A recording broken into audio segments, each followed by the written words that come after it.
Yan guys, good day! Sana naman pong maganda at masaganang araw sa inyong lahat.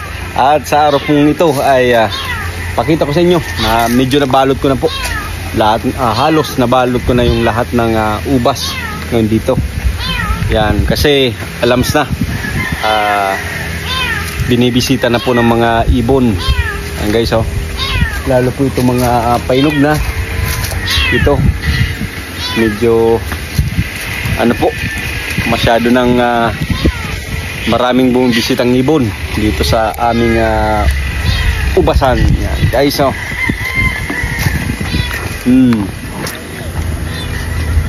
Ano? Yan guys. Yan dito.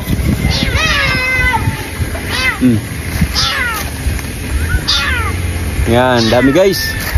Ayan, mga painog na, oh. Yan, oh, guys, oh.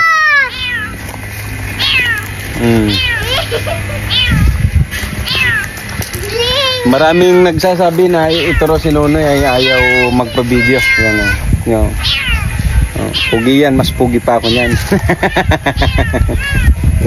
Bola lang yan. Ayan guys, oh. Tingnan niyo naman. Talagang painog na yung mga ubas natin dito. Yan pong ito po ang status ngayon ng ating ubas. Yan. Painog na po sila. Yan. Dumako pa tayo dito sa dulo. Guys, oh. Ayan. Nabalot na po, halos lahat nabalot na kasi ang po tinitira ng mga ibon.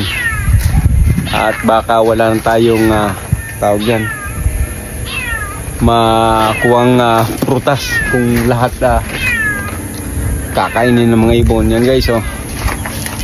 Dito ang dami, kaya marami-rami na po yung bunga ng ating ubas.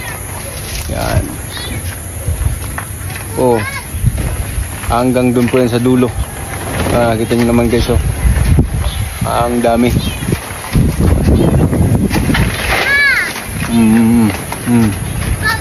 Yan, oh.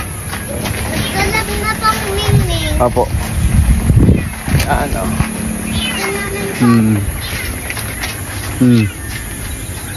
Ang dami na guys. Ano? Ang dami na.